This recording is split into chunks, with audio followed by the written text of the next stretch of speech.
So the authors open up with making a distinction between two types of learning, they call it. Um, I think that learning we can understand as an acquisition of knowledge. So they say everything we know is learned in one of two ways. The first way is somatically. These are things that we know through direct sensory perception of our environment. We know what some things look like, smell, feel, sound, or taste like because we personally have seen, smelled, felt, heard, or tasted them. So this is what we would think of as, in philosophical epistemological terms, as empiricism. Empiricism is knowledge through the senses, through all sensory. Now, all knowledge comes through the senses: seen, smelled, felt, heard, or tasted. I'm going to skip ahead over there. A little example here, and says, in short, some of what we know is based on first-hand, unmediated experience, but the things we know through direct sensory perception make up a very small percentage of things that we know. So, interestingly enough, we are already encountering something rather specific probably in your other courses in psychology. If you studied laboratory, experimental, natural science model view of psychology as a natural science, you take this is the empiricist view. And what they're describing here is that you can gather information from that view, but it is only a small fraction of knowing whatever it is you're investigating. So they're describing that we not limit ourselves to that kind of knowledge. Again, the things we know through direct sensory perception make up a very small percentage of things we know. The vast majority of what we know comes to us a second way. And this is the key for critical media theory: symbolically. These are the things we know through someone or something, such as a parent, a friend, a teacher, a museum, a textbook, a photograph, radio, film, television, or the internet. This type of information is mediated, meaning that it came to us via some indirect channel or medium. The word medium is derived from the Latin medius, which means middle, or that which comes between two things, the way the BBC's television program Planet Earth production team might come between us and the animals of the Serengeti, for instance. So we have what we can understand as sensory perception, sensory empiricism, and another way of knowledge is through symbolic media. Right now, when you read this text, when you watch this video lecture, when you listen to something that comes through a medium. Media is the plural of medium. So we have media, such as radio, television, video, film, and we have medium, a medium. Radio is a medium. The internet is a medium. The authors continue, we may know something about China, even if we have never been there, thanks to Wikipedia. We may know something about Winston Churchill despite our never having met him, thanks to the film The Darkest Hour.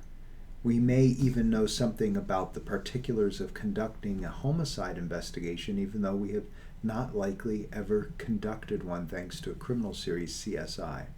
The mass media account it would seem, for much of what we know and do not know today. But this has not always been the case. Before the invention of mass media, the spoken or written word was one of primary medium for conveying information and ideas.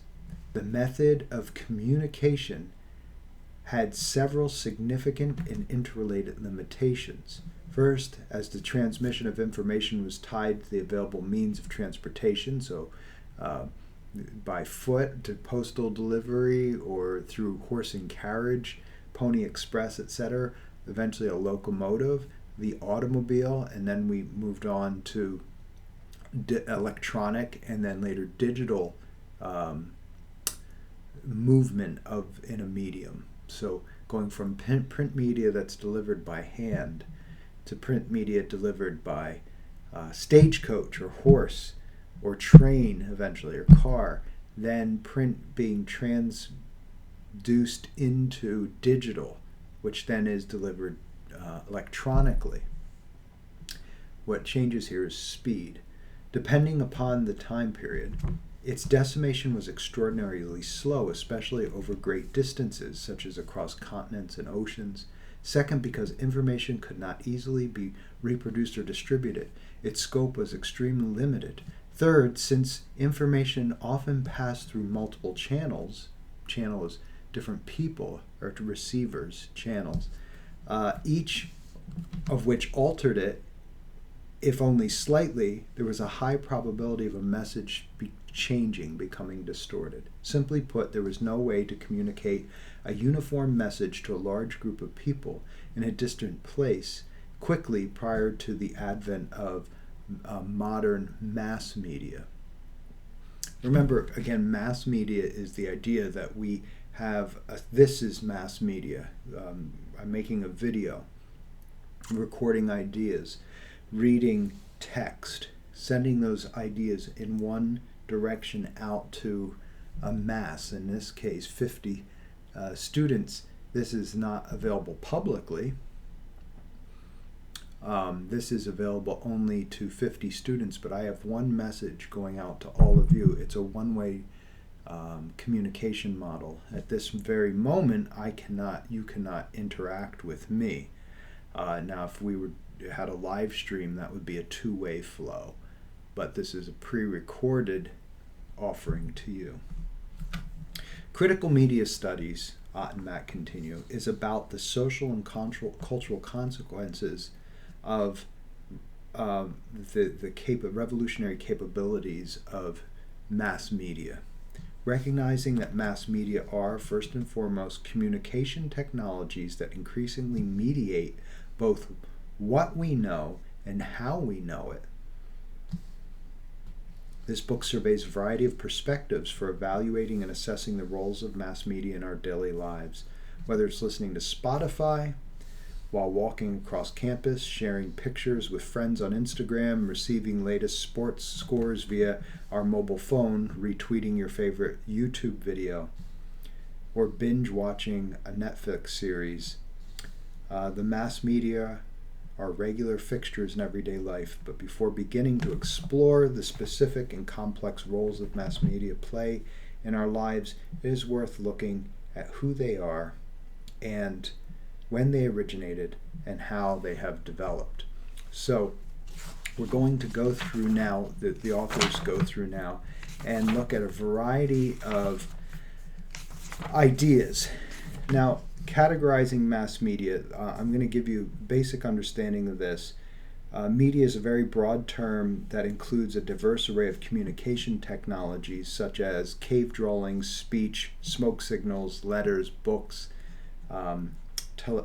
telegraphy, telephony, magazines, newspapers, radio, film, television, smartphones, video games, network computers.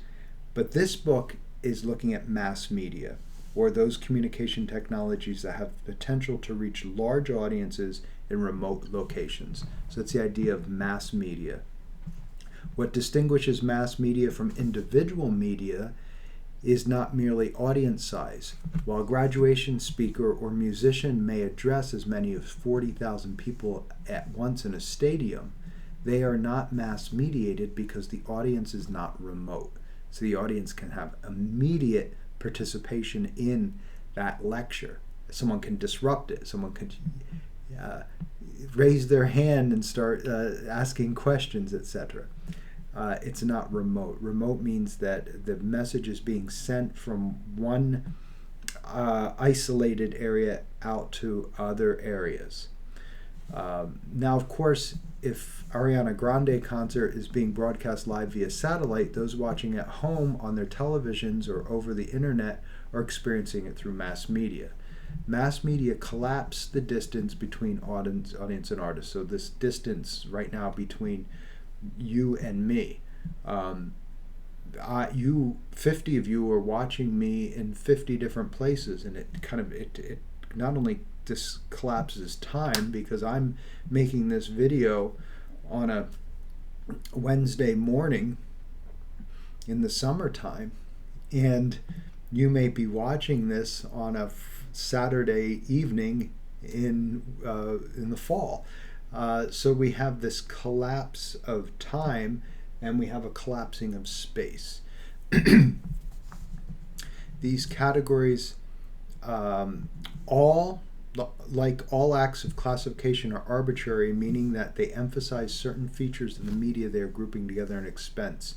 Nevertheless, we offer them as one way of conceptually organizing mass communication technologies. As our media environment becomes increasingly digital, the utility and value of these categories is mostly historical. So what we're describing here, the significance, a very basic significance of this collapsing of space and time that occurs when we are symbolically sharing information over this video, rather than you and I being face-to-face in a classroom at a specific time, with the opportunity for an interflow. At this moment, you can't interrupt me, no matter what you try to do. You would have to come in direct contact somehow to interrupt me.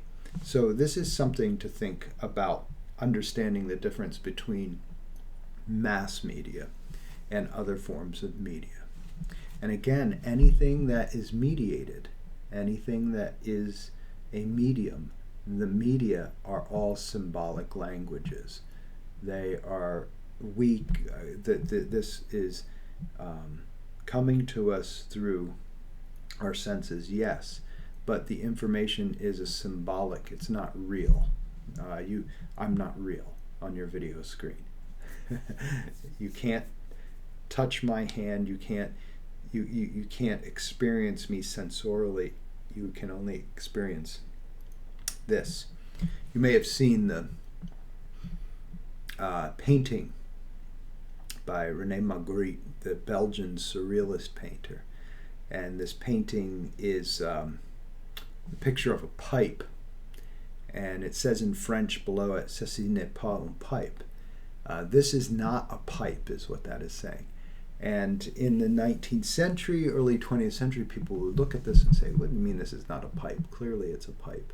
But what the surrealist artist was doing was exploring the philosophy of images, the epistemology of images. This was not a pipe. This is a painting of a pipe. As a matter of fact, when we look at it, as you learned from an earlier lecture, it's the digital image of the painting of the pipe. So it's even farther removed than in the original painter's mind. We'll get more into this when we look at the rhetorical analysis in semiotics and semiography. The authors then go into print media and give you a history of the mass medium of the printing press with Gutenberg. Around 1450. So I'm going to let you read that on your own.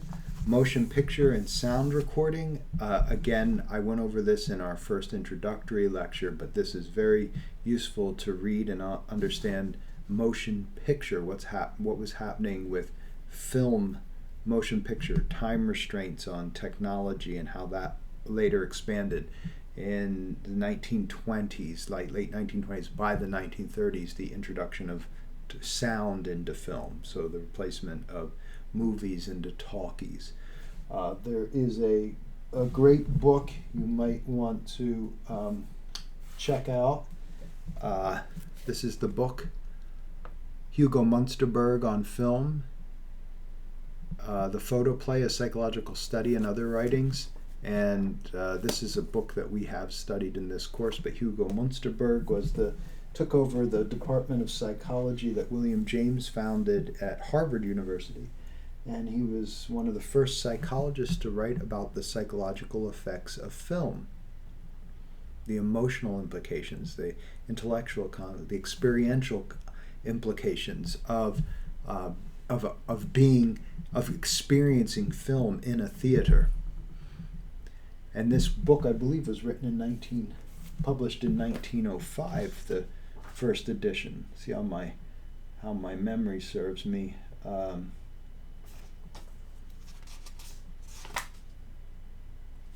Well, it's not easily found here, but to my recollection, this was like 1905 or 1910. Usually they have the first date of publication in the copyright, but this edition doesn't. But it originally appeared in the early looky here, the early 1900s. Well, nevertheless, this is what we're dealing with here in media, in mass media. Motion picture implications. Then we look at broadcast media. The moment that we were able to transmit sound remotely from one place to another, first live and then visuals, television, remotely, live broadcast, and then recording a broadcast of either video like we're doing here or audio and then transmitting it elsewhere. That was done at a discrete time, a discrete place. Over time, that has evolved into what we have now, where on demand you look something up and you find it and it's stored someplace and then you can replay it at your desire.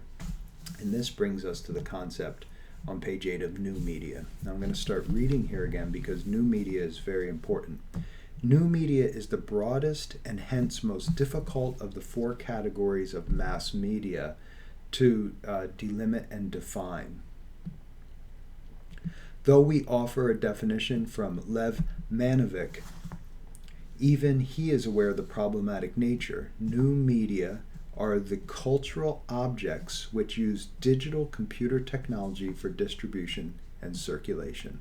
So that's when we mostly call this digital media, but new media is distinctly different from conventional media. Conventional media would be analog, print, sound recording, CD, record, vinyl, audio cassette tape, magnetic tape. These are all conventional media. Analog and new media is digital media. That means that everything happening is transformed symbolically into mathematical algorithm of 0 and 1s, the computer language, transmitted over electric through the airwaves with binary code, and then reformulated into what you're experiencing now. New media, one difficulty with this definition is that what it includes must continuously be revised as computing technology becomes more common mode of distribution. The development of digital television, film, photography, ebooks, and podcasts, for instance, would place them in the category of new media along with the internet, websites, online computer programs, games, internet-capable mobile telephony. The ever-expanding character of this category raises a second problem, which can be posed as a question. Will it eventually come to include all media and therefore be a meaningless category? The likely answer is yes, for reasons that we will discuss later under the topic of convergence. But for now, the time being, it remains helpful to differentiate these forms of traditional print, celluloid film, broadcast radio, and television with digitized, as I think I just explained to you in maybe a cleaner way. The difference, there is a clear distinction between new media and lineage or conventional media. I also make distinction between analog and digital. If you go to newspaper.com, which is something I love to enjoy, I like to go year by year through my searching my hometown newspaper mentions. And I've done so since the year, I believe the earliest I found is 1733 in a broadsheet from Ben Franklin's press in Philadelphia, which mentions a Indian attack, local Indian attack. There were Lenape Indians here, and there was, as the story goes, there were some hostilities between the natives and eventual English settlers who were claiming land as their own. And this Indian massacre was reported in 1733, and I followed the newspaper mentions all the way up. I'm currently in 1927, at the heart of Prohibition alcohol, and reading about this roadhouse that they were called dry agents, the people looking for illegal sales of alcohol during Prohibition, going into and finding barrels of liquor and alcohol and moonshine, and then the proprietors going to jail. And these are buildings, some of which are still standing in my town, and there's this rich history that's there. Now, I don't have those newspapers. I don't have the legacy version of the newspaper, the analog version, paper, print. Those are stored somewhere, maybe at a local library or a university in their archives. What I have is a digital representation, a PDF digital version of that newspaper that I can call up on a website. Now, just to really understand how interesting this is, can you imagine doing this kind of research 40 years ago?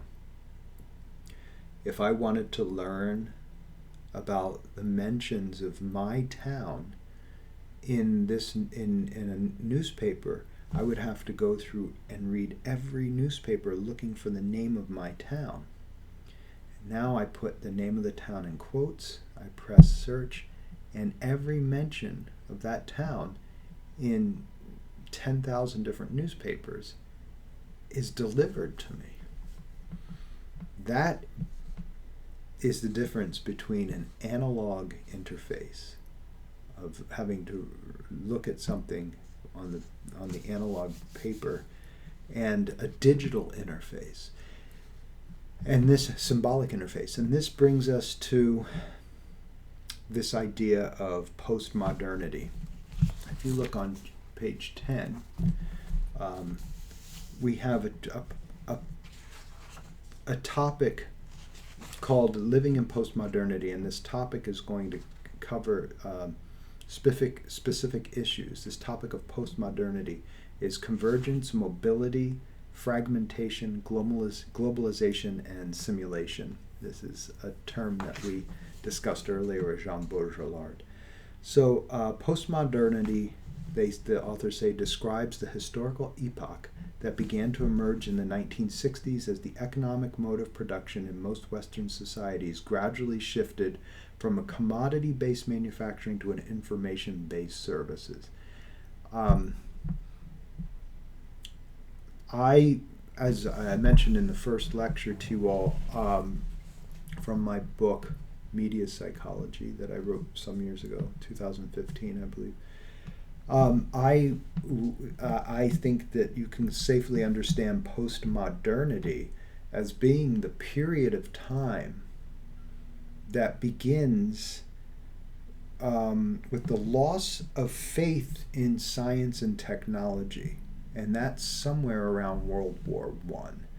Up until World War One, science was being viewed as the answer to all of the ills of humanity. We're leaving behind the old-fashioned superstitious idea that religion and appeasing appeal to a celestial dictator, to God or gods, would somehow intervene and help in controlling nature. That was displaced in scientific revolution of the 1700s, late 1700s, and the embracing of the Enlightenment. And in the 19th century, this really, technology and science really became the promise of the savior. Well, we came to understand by World War I that science wasn't all good, with chemical warfare, with machine guns, mass destruction. By the end of World War II, we saw 2 atomic bombs dropped that killed hundreds of thousands of individuals, close to 100,000 if I'm not mistaken, in 2 different bombings in Japan. This really called into question the belief in modernity, the belief in science as something good, and instead many of these conversations now take place about technology and media. Is it good or is it bad? And we come to understand as these things can be used as tools for different means to different ends, as a means to different ends. And that can be good, it can be bad, it can be beneficial, it can be destructive. This is part of the argument of critical media theory, is that seldom is there a clear answer. It comes to do with a judgment call on the individual. I believe that is at the heart of postmodernity. In postmodernity, we have a rejection of ideology, we have a questioning, a calling into question of certainty of what's good and what's bad and what's right and what's wrong. I have a distinct advantage of having grown up in the 20th century, having known people who lived in the 19th century, that I was able to actually interact with and just talk about changes. My great-grandmother was born in 1898, made her living as a pianist in the silent movie films in San Antonio, Texas. The silent movie, she sat down at the piano and would play music to accompany the silent films in the theaters. And we discussed when she first saw film. She was alive. She remembered the first time seeing film. Described the first radio broadcast, the first sound broadcast, which eventually put her out of business as a pianist for movie houses. She saw the transition into television, and then later the telephone, etc., into this. Now, this is very interesting because I grew up in a post-modernity, but there was a strong presence, there was a strong essence of modernity in my earliest years. You all, if you are born since 1996, you all are, you don't know this, you are smack dab in post-modernity. You might be swimming in the water and not realize the water's there because you grew up in that water. it's a great example of why it's important to talk with people who lived before us, why it's important to read the important things that people described from 100, 200, 300 years ago, longer, of course. In this way, things are brought to our attention that otherwise would not be we would not be aware of, because we're swimming in the waters. I recently read a column by the Wall Street Journal political writer Peggy Noonan, who's now an elderly woman, and she said she was dragged screaming and kicking into the 21st century. And this has to do a lot with how children act and how they're parented and what they're allowed to do and see and interact with on computers, and what's acceptable now, what is seen as being harmless now is often very alarming to those of us who grew up before this 21st century. I feel like the 21st century really kicked in around 2020 with the pandemic. That's 2022, 21, 20. I really felt, we're now in the 21st century. Things have changed. We're changed. I felt the change happen that distinctly at that time. For me, it happened politically around 2016, and then that 2016 through the pandemic, 2020, 2021, really 2022, really I feel postmodernity. A presidential candidate like Donald Trump is the quintessential poster child for a postmodern politics. So postmodernity is this period that comes from after modernity. Postmodernism is a questioning of the values of modernism, the questions of clear right versus wrong, clear yes versus no, clear fact versus non-fact, alternative facts, is that what they're called?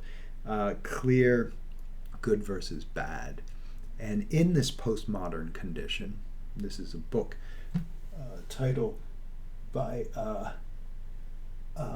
Jean-Francois Lyotard, which is somewhere on my shelf here, but I won't take up our time, bore you by me looking for it. But this idea of a postmodern condition is one that you know well, one in a world of deep faking. Maybe right now this is not me. Maybe I'm an artificial intelligence avatar that has been created to say and act in these ways. That's postmodernity. You not knowing if I'm even real. And then when you meet me in real life, if you meet me in real life and you spend an afternoon with me, you might be disappointed because I can't live up to the artificial version of me, the super hyper reality version. Well, we're getting here into the concept of simulation that we got into before. But firstly, let's look at the first characteristic of postmodernity, convergence. The previous section organizes media into 4 categories as a way of sketching a brief history of mass communication technology. So that was print, audio, video, and digital. Ironically, the first major trend in the mass media today involves erasure of such boundaries. Increasingly, contemporary media reflect convergence, the tendency of a formerly diverse media to share a common integrated platform. As strange as it may seem today, in light of the prevalence of streaming video, internet radio, and online newspapers, convergence is a relatively recent phenomenon that we considered visionary in the 1980s when Nicholas Negroponte and others at the MIT lab began exploring multimedia systems.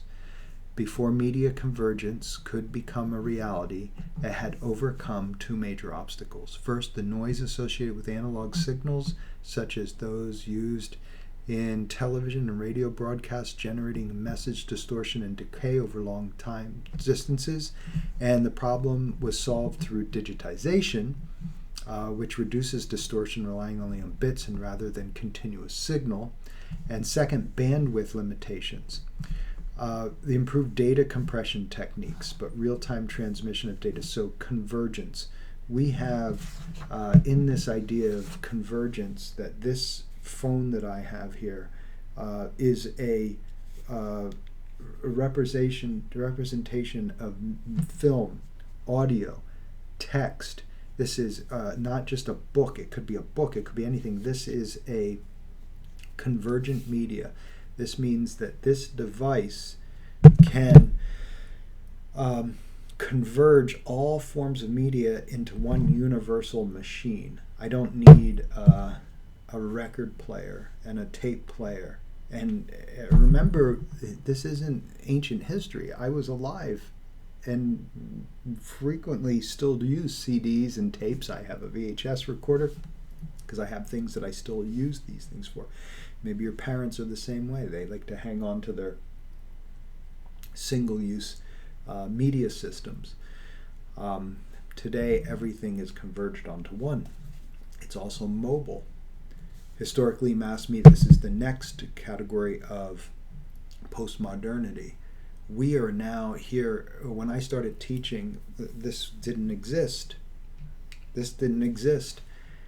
I got in my car and I drove to Newark, and we all met and sat in this classroom.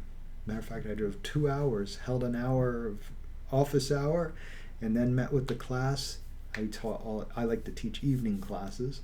Sometimes in the early years I taught during the morning and the afternoon, but I like the evening classes, and I would give a lecture for 2 hours and 45 minutes and then drive home. And I would see you again next week. There was no online. Syllabus was printed out and handed out. Exams were all paper, submitted in analog, in paper. And I remember, this is where, again, we're talking about mobility as part of postmodernity. I remember clearly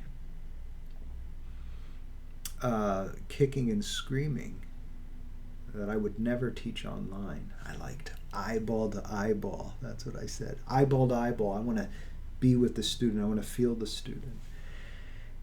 And then eventually I gave online teaching a chance. And again, this brought in the addition of mobility. It refers to the ease with which an object can be moved from place to place. As one of the book's authors typed in the first paragraph, for instance, he was sitting in a favorite cafe listening to music on his iPhone, working on his laptop, in addition to being able to take his whole music library with him.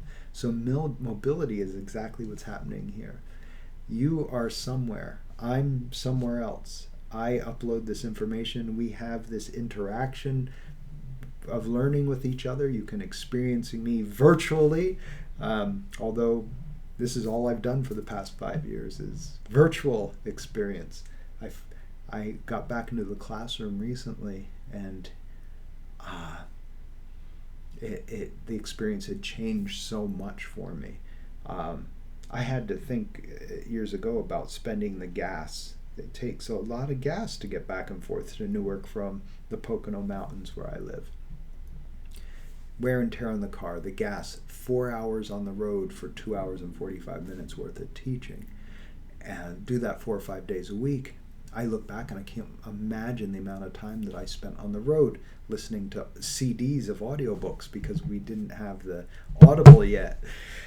So I listened to lectures and CDs that I purchased on CD, and I have a collection of these philosophy and lectures from that now are all on my phone, but they're in CDs back here. And at the time, they were hundreds of dollars, $400 or $500 for a lecture series to listen to on CD. And now we have mobility. I am not, and you are not paying for the expense of our transportation to meet one another. All the time expenses, to how many hours it takes to get to the classroom, the university having to provide a physical classroom with light, with heat, with air conditioning, with computer, with seating, with a functioning roof, with security, and all the rest that comes with all of this is now completely mobile. You could take this class, and I don't recommend writing your papers on a phone, although I know students do this, and I think that's bad news.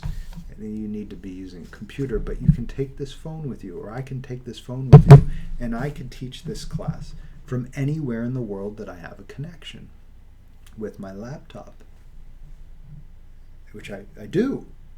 I travel. I go. In the past, I maybe go on a trip down to Tybee Island, Georgia, over the cooler months and get a little warmth, and I conduct my class from there. I grade your papers. I answer emails. I maybe even record a lecture or something from there. That is the idea of the postmodern idea of mobility. Remember, in modernity, this did not exist. Information took place in a shared space and time. This brings us to the topic of fragmentation. Despite, your authors say, despite its continued use, the phrase mass media has rapidly become a misnomer. The mass in mass media has traditionally referred to the large, undifferentiated, anonymous, and passive audience addressed by television, radio, prints, and messages. But exploration of information in postmodernity has given way, the explosion of information, to fragmentation. Fragmentation is a splintering of the consuming public into ever more specialized tastes and cultures. This in turn has resulted in a tremendous proliferation of media content, if not media ownership, along with niche marketing. What Alvin Toffler has called the demassification of media has been underway since at least the 1970s. Decreasing production costs have greatly altered the economics of the media industry, reducing the necessity for standardization. The result has been a dramatic increase in media output that caters to specific interests and tastes. Long gone are the days of only 3 television networks. So, fragmentation is represented in this text when we have different topics, such as Marxist analysis, rhetorical analysis, cultural analysis, psychoanalytic, feminist, erotic analysis. All of these different fragments are specifically oriented towards one aspect of the media. It's fragmented. When I recall, I always think fragmentation this way when I wrote my doctoral dissertation, which was exploring the history of psychology as an event in mass media. I came to discuss how Wilhelm Wundt, more than being a great psychologist, was a great publicist. He published journals, books, gave lectures and talks. The psychology was a media event in this way. This, in the doctoral dissertation defense, one of the people on the committee, had different specialties. There was a feminist from NYU who was on my committee. There was a psychoanalyst on my committee. There was a media philosopher on my committee, chair of my committee. There was a rhetorical analysis professor. These were their specialties. And in that doctoral defense, I found myself having to argue intelligently from each of these perspectives based on that person's specialty.